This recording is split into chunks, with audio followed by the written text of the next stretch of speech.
एकात्म मानववाद, पंडित दीनदयाल उपाध्याय, इसका आज क्या महत्व है?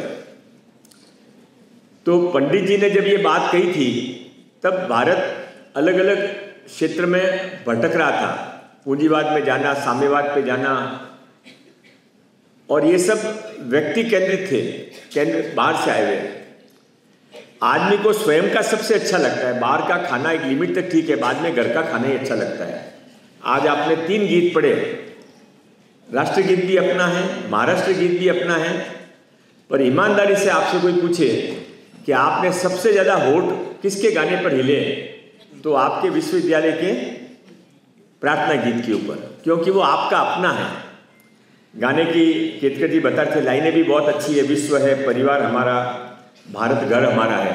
इनका कहना था, अभी सुनेंगे आप, कि इसी में सारा इकट्ठा मानववाद आ गया, दीनदयाल जी का सोच इसी में आ गया। विश्व परिवार है हमारा, पर हमारा घर तो भारत ही है। जब तक हमारे घर के अंदर हम अपने आप को मजबूती से, एकता से और स्वरोजगार के साथ जोड़ते हुए सारी चीज़ें यहाँ की नहीं तैयार करेंगे, तब तक भारत आगे नहीं बढ़ सकेगा। पर भारत को आगे बढ़ाने की आपको मेरे को गरज ही क्या है? हमारे को कॉलेज की डिग्री मिलनी चाहिए, टीचर को अच्छी क्लास मिलनी चाहिए, मेरे को अच्छा विभाग मिलना चाहिए, वाइस चांसलर मैडम इतना अच्छा काम कर रही है, इनको एक एक्सटेंशन और मिलना चाहिए। तो भारत कौन बढ़ाएगा? भारत कोई अलग अलग व्यक्तियों से, कोई किसी एक की जिम्मेदारी नहीं हो सकती है। तो वो क्या भारत है, भारत को बढ़ाने की जिम्मेदारी क्या है हमारी? एकात्म मानववाद, दीनदयाल जी क्या कहते थे, वो सब अभी आप केतकर जी से सुनोगे। कल आपने बहुत अच्छा रोजगार मेलावा किया, बहुत समय की जरूरत है, और अभी आप दिसंबर में कर रहे हैं ना स्किल का बड़ा प्रोग्राम, नवंबर में, 9 नवंबर 25 अभी कर रहे हैं। तो 9 नवंबर को आप बड़ा इनोवेशन का प्रोग्राम भी कर रहे हैं, और ये प्रधानमंत्री जी का सपना है कि स्किल, इनोवेशन, ये सब पे विषय पर आज नॉर्मली कैबिनेट हमारी 1 बजे होती है, पर आज मुख्यमंत्री जी को एक और कार्यक्रम में जाना था, इसलिए उन्होंने 12 बजे का कार्यक्रम कैबिनेट रिपोर्ट कर ली है। आप तो लकी हो कि केतकर जी का पूरा भाषण सुनोगे, मैं नहीं सुन पाऊंगा, इसलिए उनसे माफी मांगता हूँ। तो ये जब 75वां वर्ष आया तो पूरा समझ में आया, तो हमको पता है कि आज़ादी वास्तव में कितने लोगों के बलिदान से, प्रयास से मिली है। छत्रपति शिवाजी महाराज के 350वें जयंती का समय आया, तब हमको समझ में आया कि छत्रपति शिवाजी महाराज के जीवन की कई अनकही कहानियां जो कि अभी तक हमने आपने नहीं सुनी थी, वो हमारे सामने आई।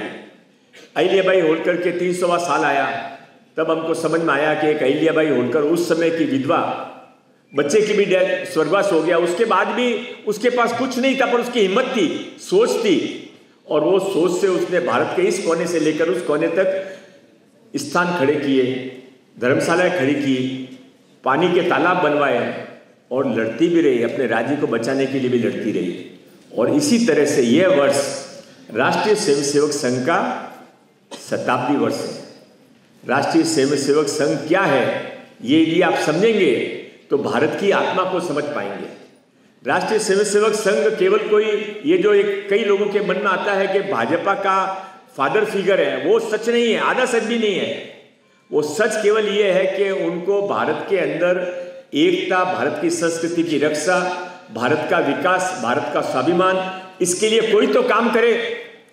आज यदि बांग्लादेश के अंदर बांग्लादेश टूट सकता है, पाकिस्तान के अंदर बार बार मिलिट्री रूल हो सकता है, श्रीलंका के अंदर आग लगाई जा सकती है राष्ट्रपति भवन को, नेपाल के अंदर अभी थोड़े दिनों पहले ही हमने देखा क्या हुआ, लेह में क्या हुआ। तो भारत क्यों बचा हुआ है? भारत बचा हुआ इसलिए है कि एक तो भारत की आत्मा के अंदर संस्कार है, और दूसरा मेरे जैसा व्यक्ति ईमानदारी से मानता है कि हमको एक धारे में जोड़ने वाले राष्ट्रीय स्वयंसेवक संघ जैसी एक संस्था भी है जो लगातार हजारों लाखों सेवा के काम भी करती रहती है और लोगों को समाज भी देती रहती है। तो मैं इस विषय पर कभी वापस, एक शताब्दी वर्ष अभी शुरू होने वाला है, 1 साल पूरा मिलेगा, मैं वाइस चांसलर महोदय से रिक्वेस्ट करूंगा कि आपने बहुत अच्छा किया कि यहाँ पर आपने ये दीनदयाल उपाध्याय जी के बारे में आज व्याख्यान रखा और केतकर जी जैसे व्यक्ति को बुलाया। नॉर्मली कार्यक्रम करने की क्या जरूरत है, आप छोटा सा एक बैनर लगा के फोटो खींच लेते और रिकॉर्ड पूरा कर देते, पर रात के अंधेरे में भी तालाब के अंदर दूध डालेंगे, पानी नहीं डालेंगे, ये जिसके संस्कार होते हैं वो ऐसा हर काम पूरी ईमानदारी के साथ में करता है। और बच्चों ने भी बहुत अच्छे तरीके से यहाँ पर आपको प्रतिसाद दिया है। मैं स्किल डिपार्टमेंट के नाते से महाराष्ट्र सरकार की तरफ से माननीय प्रफुल्ल केतकर जी का बहुत बहुत धन्यवाद देना चाहता हूँ कि आपने यहाँ पर स्वीकार किया।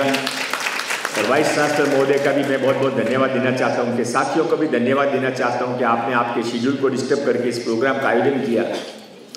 अंतिम एक छोटी सी बात कहकर 1 मिनट में मेरी बात समाप्त कर दूंगा। पंडित दीनदयाल उपाध्याय जी ने 70 साल पहले मुंबई के अंदर ही रुईया कॉलेज के अंदर एकात्म मानववाद का 4 दिन तक पूरा व्याख्यान रखा था। उस समय उन्होंने पहली बार लोगों के सामने लाया एक साथ में कि एकात्म मानववाद क्या है। उस समय जनसंघ के वो अध्यक्ष थे, तो जनसंघ की क्या स्थिति थी, कोई हमको हॉल नहीं मिलता था, तो उन्होंने टेंट के अंदर बैठ के किया था।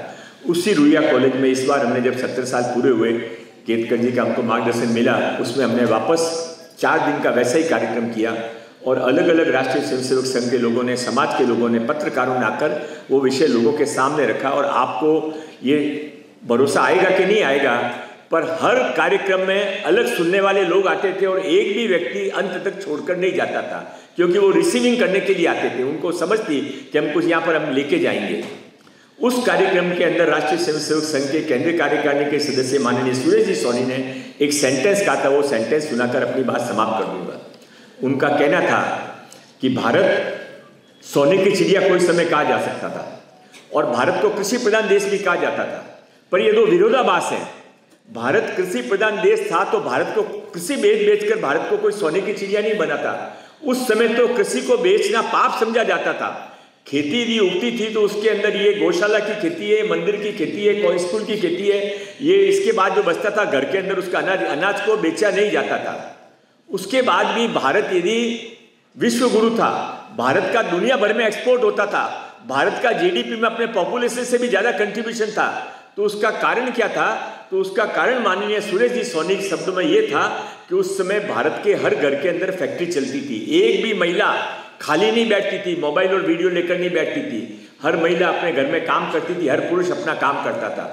और आज जब मेरे को ये बिस्कुट दिया तो ये बिस्कुट का पैकेट में इसीलिए यहाँ पे रखा हूँ, मैं देखना चाहता हूँ इसको। ये आप बच्चों ने जिन्होंने बनाया, जिन बच्चों ने बनाया उनका बहुत बहुत बधाई।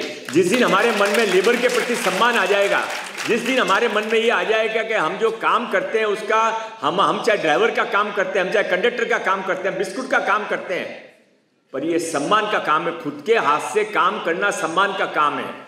और ये लेबर को जिस दिन सम्मान मिल जाएगा उस दिन वापस भारत सोने की चिड़िया बन जाएगा।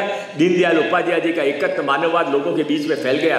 दीनदयाल जी के उपाध्याय के एकात्म मानववाद का एक सेंटेंस भारतीय जनता पार्टी का केंद्रीय कार्यकालय जो कार्यालय है उसके अंदर एक प्रमुख स्थान के ऊपर एक बोर्ड लगा हुआ, उसमें एक बोर्ड में लिखा हुआ है, लोकतंत्र तब तक सफल नहीं गिना जाएगा जब तक कि लोकतंत्र की सारी सरकारी योजनाओं का लाभ समाज के अंतिम व्यक्ति तक नहीं पहुंचता है। समाज के अंतिम व्यक्ति तक पहुंचाने का काम हम सब लोग मिलकर करें और सब मिलकर भारत को मजबूत बनाएं।